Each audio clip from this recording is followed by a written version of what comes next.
So no one's coming to America anymore, and we might end up losing the World Cup and the Olympics. While MAGA diehards keep chanting, "We don't care," every time someone points out the cost of Donald Trump's policies, international tourists are quietly delivering the one response that matters in Trump's America, which is they're not coming to the United States for vacations. Is tracking a big drop in tourism from around the world. Take a look at this. Travel from Canada and Mexico was down double digits in March. We're also seeing fewer visitors from Western Europe, Central and South Asia, South America, I should say. Coming to America has become like a risk calculation because investors, people who want to invest, are being told to go elsewhere. People are claiming that the tariffs are high, that's an excuse. But everyone also is thinking because Trump started deporting people, and actually we've seen that people are now self-deporting themselves, because tell me you just go visit America, the next thing you hear, you've been deported to El Salvador. Like, make that make sense. Or you've been deported to a country that is not originally yours. Like, some people are taken to Rwanda, some people are, like, what's happening? I think now people are just being afraid of what's gonna happen next, what's in store for me here, because there's nothing much going on there right now. We've seen some flights, they've decided to cancel the routes to America, because now if there's no flights coming into a country, or the investors are leaving the country, what's gonna happen to the economy, you know? Visitors are even being told by their home countries to take their vacations and money elsewhere. Do you feel like your friends and family feel comfortable traveling there? No, nobody I know back in England or here.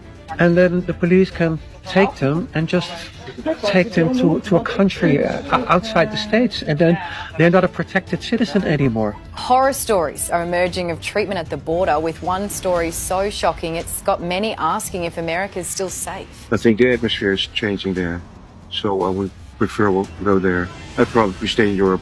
On a quiet stretch of border between Ontario and New York, something strange is happening. The duty-free shops are still stocked, the highways are still open, the signs still read, "Welcome to the United States." But the cars? They are not coming. Not like they used to. The numbers are in, and they are shocking. Canadian road trips into the United States have dropped more than 35% this year alone. That is not a slump, that is a crash, and it is just the beginning. Across airports, amusement parks, and hotel lobbies in America's most visited cities, the silence is growing louder. International travelers, once the lifeblood of United States tourism, are disappearing. From Mexico to Germany, from China to the United Kingdom, fewer people are flying in, fewer are booking tours, and fewer are spending money. It is not a pandemic, it is not fear of war. This time, the enemy is paper-thin but politically loaded tariffs. And together with diplomatic retaliation, price inflation, and economic uncertainty, they are draining the United States tourism sector of its lifeblood.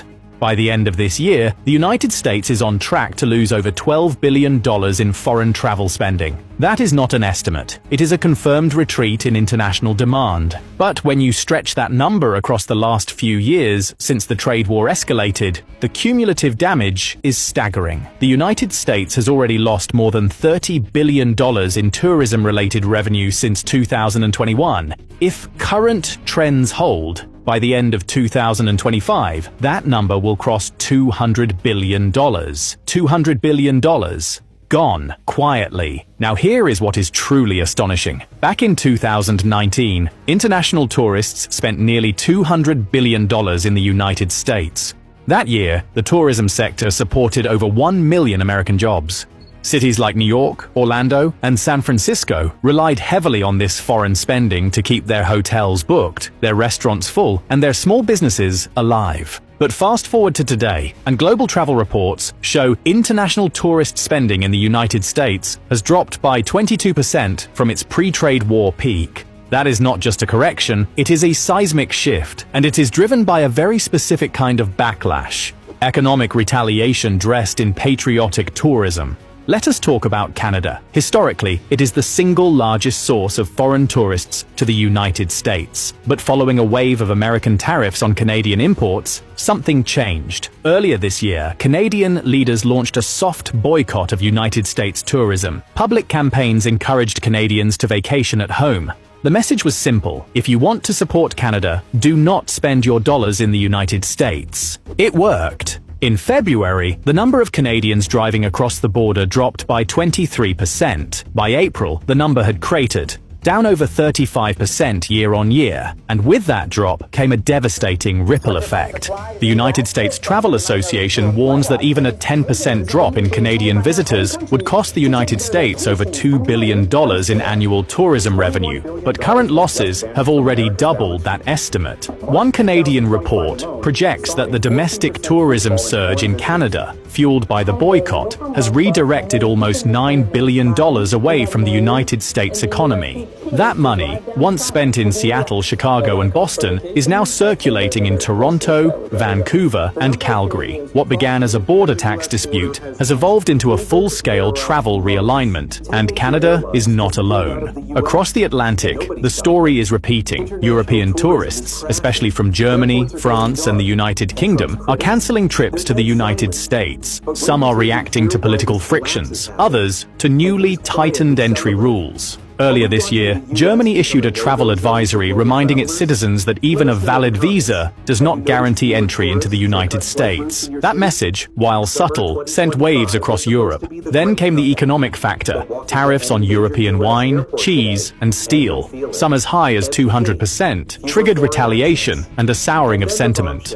The World Travel and Tourism Council now says the United States is the only major country in the world seeing an absolute decline in international tourism spending. Now we come to the invisible tariffs, the ones that never show up on customs forms but bite just as hard. Higher costs. Tariffs on imported steel and aluminum have driven up prices across the board, from building materials to airline parts to kitchen equipment.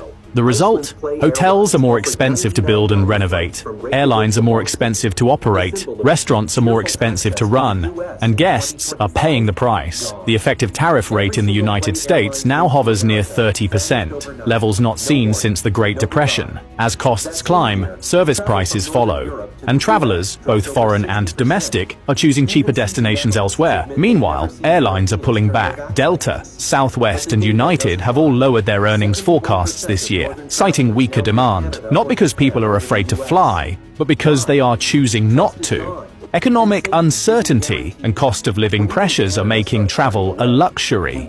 And for international visitors, the strong dollar and trade-related tension make the United States a less appealing destination. The World Bank has now downgraded United States economic growth for the year to just 1.4%, half the rate of the year before.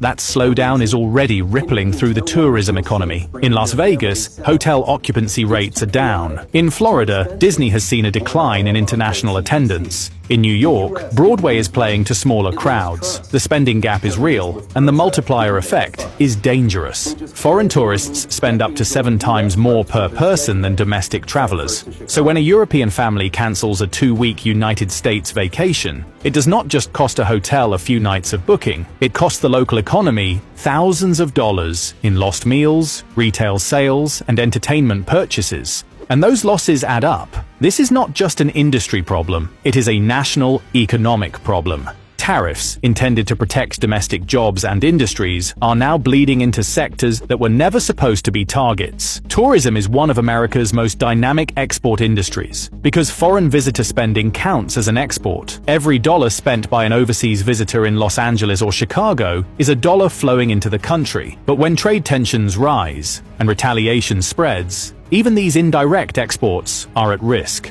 The result? A silent recession in a sector that cannot afford to shrink. And then there is the geopolitical layer, when countries like China, Canada, or Germany encourage their citizens to stay away from the United States, not through force, but through incentives and public messaging. It creates a kind of diplomatic cold shoulder. These boycotts are not loud, they are not formal, but they are effective. Just as the United States uses tariffs to pressure other nations economically, those nations are now using tourism to pressure back. It is soft power, wielded with precision.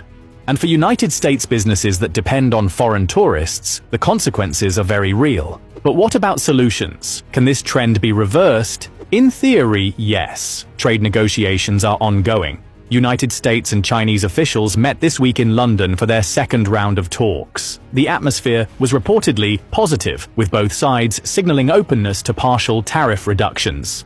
If those talks succeed, it could send a signal to the world that the United States is reopening, not just for business, but for tourism. But even then, the road to recovery will be long.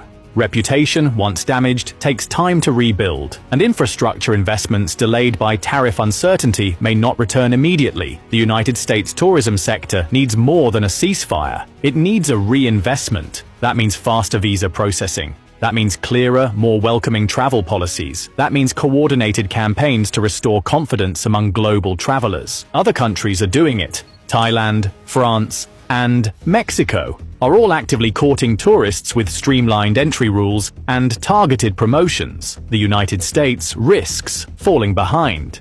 And here is the final twist. Domestic travel cannot fill the gap. Even if every American took one extra vacation this year, the spending shortfall from international visitors would remain, because international tourists spend more, stay longer, and support different sectors. From luxury retail to fine dining to cultural institutions, these travelers fuel economic activity at a scale that domestic tourism alone cannot replicate. So, where does this leave us? With a clear warning, tariffs are not just taxes, they are signals. Signals that shape perception, sentiment, and ultimately behavior. When countries feel targeted, they push back, sometimes with counter-tariffs, sometimes with cancelled meetings, and sometimes with cancelled vacations. Multiply that by tens of millions of travelers, and the impact is devastating. The $200 billion collapse in United States. A lot of travel is down into the United States from around the world. It feels like there's been reputational damage. The country's doing great. Well, prices are down, not the tourism. Gasoline's down, energy's down, tourism is going to be way up. Wait till you see the numbers. The tourism is way up. Not now. Now, Canada, tourism's doing very well. We're doing very well. We're doing very well. Wait till you see the real numbers come out in 6 months from now. Wait till you see the numbers. But do you think... Look at Atlanta Airport, one of the busiest places in America. In the past, just stepping inside meant endless lines at security, the non-stop rolling of suitcases, and the hum of excited conversations in dozens of languages. But now, the echo of footsteps replaces the noise. The departure halls that once felt alive with energy now resemble empty movie sets. And the strangest part, it's the middle of summer in 2025, traditionally the peak of travel season. This scene isn't unique to Atlanta. Across the country, in states that once lived on tourism, hotels sit half empty, amusement parks run rides without lines, and restaurants wait for customers who never arrive. It's hard to imagine that the same country once known as the world's dream destination, home to Las Vegas, the Grand Canyon, Hawaii, and Hollywood, now sees international tourists turning away in numbers that alarm local economies. So why is this happening? How did the United States, a nation built on drawing in visitors from every corner of the globe, suddenly lose its magnetic pull? Is it the rising cost of travel, stricter border policies, or something deeper, like travelers deciding they can find better value and warmer welcomes elsewhere? In this video, we're breaking down 6 U.S. states that have gone quiet, uncovering not just the reasons behind the decline, but also what locals are doing to fight back, and why emptiness itself might become America's unexpected new tourism product. Before we dive in, don't forget to like this video and subscribe. Number 1, Nevada.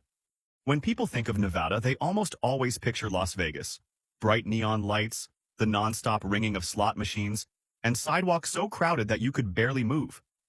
For decades, this desert city was the symbol of America's energy and entertainment. But in 2025, that picture has shifted dramatically. According to the Las Vegas Convention and Tourism Authority, in just 6 consecutive months, nearly 400,000 fewer tourists arrived compared to the previous year. That's a drop of more than 11%. And in a city built on constant visitors, that number feels like someone dimmed the lights in a casino that was once glowing. Why the sudden decline? One word: cost. What used to make Vegas attractive was the idea of a fun, affordable escape. But today, resort fees climb higher each year, parking fees are everywhere, and even the famous buffets, once a reason people flew in, now cost as much as a high-end meal in New York. Visitors do the math and realize, With that same money, they can enjoy a 5-star resort in Cancun or Bali with no hidden charges. For locals, the change is devastating. Small hotels report bookings down by nearly 40%. Some businesses are struggling just to keep the lights on. And yet, Nevada isn't without hope. Ghost towns, cowboy poetry festivals, desert landscapes for photographers, and mining heritage tours are quietly gaining attention. For some travelers, the emptiness itself is becoming the attraction, an escape into vast, silent spaces. So what about you? Would you rather stay in a crowded Vegas casino or wander through a forgotten town where every street feels like your own? Number 2, Hawaii. For most people around the world, the word Hawaii instantly brings up an image of paradise. Turquoise waves rolling onto white sand, leis of fragrant flowers, and the gentle strum of ukuleles welcoming you at the airport. But in 2025, the reality many visitors face feels very different. Imagine landing in Honolulu, excited to see the ocean, only to be pulled into a back room for questioning. Your phone is taken, your bags are inspected, and in some cases you might even spend the night under supervision. That exact experience happened to an Australian tourist this year, and stories like hers spread quickly. For travelers, paradise now comes with anxiety at the door. The impact is clear. Hotels in Waikiki reported summer revenues down by nearly 30% compared to previous years. Shops and restaurants that once thrived on tourist crowds are cutting back hours. And when you consider that travelers can choose Bali, Phuket, or the Maldives, destinations with similar beauty but without the stress of strict border checks, it's easy to see why many are looking elsewhere. Yet not all is lost. Hawaii is leaning into its quieter side. Eco-tourism programs, coral reef conservation tours, and traditional cultural festivals that highlight the island's roots. Some visitors now seek out smaller islands like Kauai or Molokai, far from the usual tourist centers. And interestingly, many locals admit they prefer this calmer Hawaii. After years of over-tourism, the islands are finally able to breathe.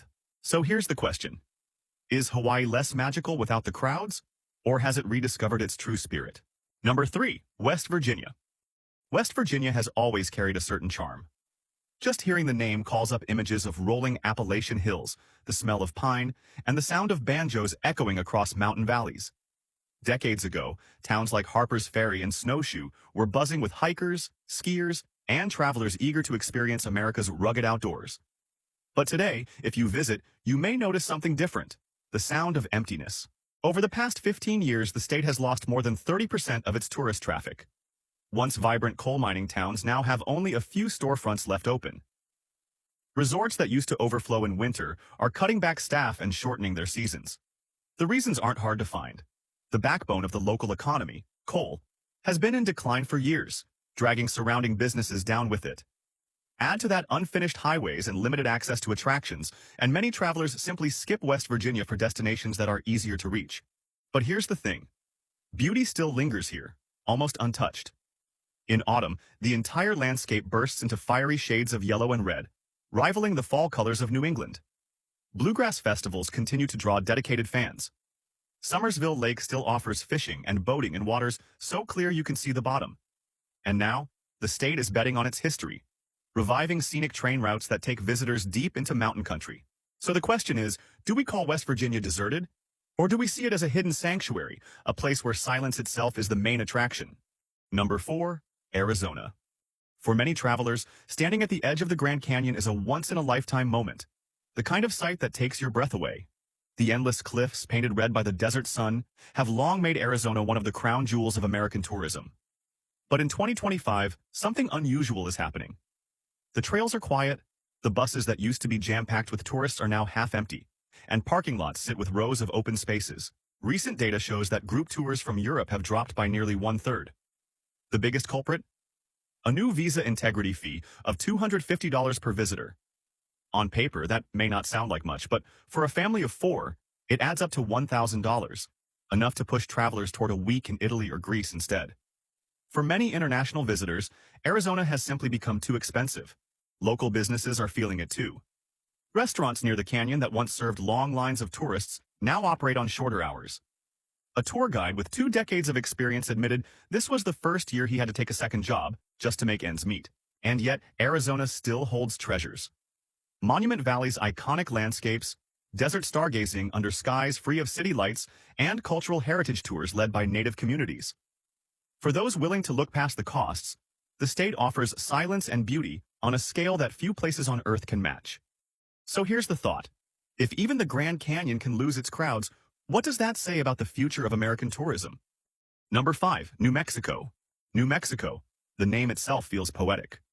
For decades, places like Santa Fe and Taos were havens for artists, photographers, and travelers searching for culture and wide-open skies. Route 66 once brought a steady flow of visitors through its small desert towns, fueling diners, motels, and craft shops. But in 2025, much of that energy has faded. Statistics show that international visitors to New Mexico have dropped by more than 25% in just 5 years. Many Route 66 stopover towns now see only a trickle of travelers, their neon signs glowing over nearly empty streets.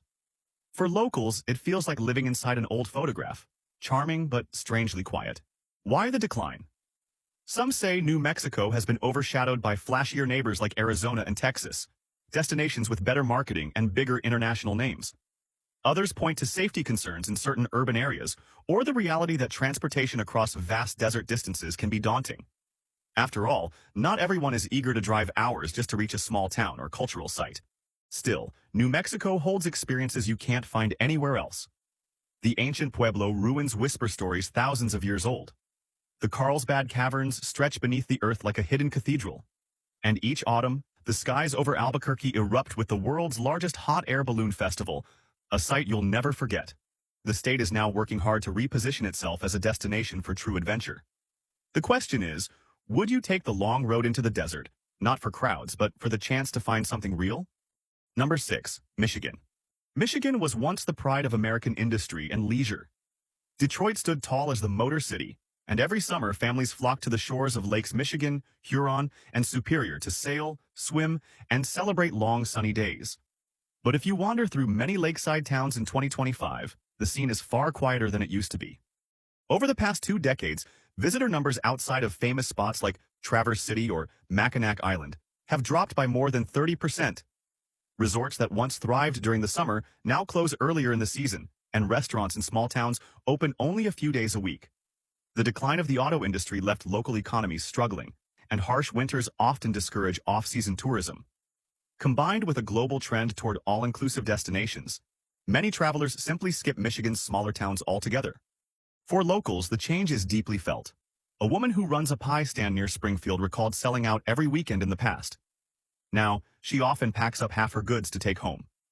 These stories paint a picture of communities that still have beauty to offer, but not enough visitors to sustain them. Yet Michigan still shimmers. Golden autumn leaves light up the forests along Lake Superior. Cherry festivals, craft breweries, and historic lighthouses provide authentic experiences that can't be replicated elsewhere. The state is also promoting four-season tourism, inviting visitors to ski, ice fish, or retreat into cozy wooden cabins. So perhaps Michigan isn't just fading, it's reinventing itself. The question is, would you choose crowded resorts or a lakeshore sunset with only the sound of waves for company?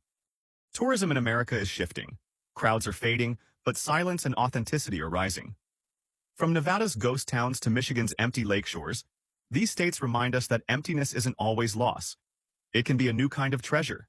While MAGA diehards keep chanting, "We don't care," every time someone points out the cost of Donald Trump's policies, international tourists are quietly delivering the one response that matters in Trump's America, which is they're not coming to the United States for vacations. We have new data now from the World Travel and Tourism Council. The U.S. is on track to lose over $12 billion in international travel spending this year. That's a decline of 7%. It's not because suddenly the sand on the beaches is no good. It's not because the theme parks got rid of everybody's favorite ride. It's because the rest of the world sees what the United States under Donald Trump has become: expensive, hostile, and unstable. And they're voting with their passports. Of the 184 countries surveyed, the U.S. is the only one with an absolute decline in international visitor spending. According to the WTC's CEO, quote, "The U.S. has firmly got a 'we're not open for business' sign right now." And that's correct. Germany has updated its travel advisory after several Germans were detained at the U.S. border. Canada, which used to be exempt from most of the short-term visa requirements, now has to register and submit fingerprints for any visit longer than 30 days. That's new under Donald Trump. You've got Canadian Airlines canceling routes due to declining demand. Vehicle traffic at land crossings is down significantly from Canada. So these are not anecdotes. This is an economic warning siren. The largest travel economy in the world is bleeding visitors. And MAGA's response is always, so what? We don't want sissy Europeans and liberal Canadians coming here. Well, one of the things that you have to understand is that overseas visitors spend 7 to 8 times more than domestic tourists when they come to the United States. Canadian visitors spend 3 times more than Americans when Canadians vacation in the United States, and we're losing a bunch of them. So when conservatives and right-wingers brush this off as, oh, globalists are scared and liberals are whining, they are not understanding the math. This isn't about politics. It's about dollars. It's about cities losing tourism jobs. It's about entire regional economies built on foreign travel drying up. And you can't own the libs with a bankrupt hotel. That is what decline looks like, and it is completely self-inflicted because of Trump's policy of punish, restrict, and intimidate. A year ago, May, I looked, and I was averaging 20 people on this tour. And today we had 5. 6. We had 6. The travel industry is bracing for what is shaping up to be a really tough year. They're expecting to lose some $12.5 billion, that's with the B, $billion in revenue this year. What's the reason why? Well, international travelers are avoiding the United States. And nowhere is that more apparent than right here in New York City, where they're expecting a 17% drop in international travelers this year. Right now, the United States in some ways is a tough sell. What do you think it's going to take to bring back the overseas, the international tourists? Well, change of attitude toward tariffs. In this climate, guides like Renee Wawiski, who leads historical walking tours, are now worried about their future. I'm not sure what we can do. I'm not sure how to change the attitudes, but just know people are losing their jobs in New York City. What would you say the outlook is? I'm not sure. In June, I have 1 tour so far. I'm used to working 3 days a week, 2 tours a day, up until a couple months ago. So no one's coming to America anymore, and we might end up losing the World Cup and the Olympics. Right? Tourism fell by 12% last month. That's the most since COVID. With then more specifically tourism from Germany and Denmark falling by over 30%. It's down by over 25% for Spain, Norway, Ireland, and Austria. Australia and France are down by 7%. And then on top of that, air travel from Canada, it's down over 75% from last year, in addition to a 32% reduction in car travel from Canada. With us even seeing the founder of Kayak having a lot to say about this, saying, quote, in just 2 months, Trump has destroyed the reputation of the U.S., shown one way by diminished travel from the EU to the U.S., and saying this is not only one more terrible blow to the U.S. economy, it also represents reputation damage that could take generations to repair. Additionally, another booking site found that 40% of Europeans have canceled their trips to America. And, Trump's policy of randomly detaining tourists and sending them to random prisons or deporting them immediately upon arrival, it's bringing a complete halt to tourism, according to travel companies. And this is there are now growing concerns about the U.S.'s ability to host the Ryder Cup in 2025, the World Cup in 2026, and the Olympics in 2028. Right, globally, people are asking a lot of questions. Are players and fans going to be safe? Can the safety of the Iranian or Venezuelan teams be guaranteed? And that, as others are remarking, that no one's going to be able to go given the possibility of being sent to a prison in El Salvador. Now, that said, FIFA has been downplaying the situation, with one official saying, time's on our side with that. I understand the policies of the administration, but I'm confident that once we get to the point where we need to get to, 16 months from now, we'll be fine. But for now, follow to stay in the loop. It's getting serious, y'all. Make America great again. But what's actually happening in America is not pleasing at all. People are leaving. Tourism is going down. Ever since Trump got into power, things have just been going up and down. Like, what's going on? If people are not leaving, people are not coming in. So The first world that was everyone's dream. Where's the American dream again? Anyway, help me think out loud, like what's happening to America. Please subscribe if you haven't. Let's grow the family, okay? Let me know your thoughts. Comment down below and tell me, are we making America great again, or are we making America go down?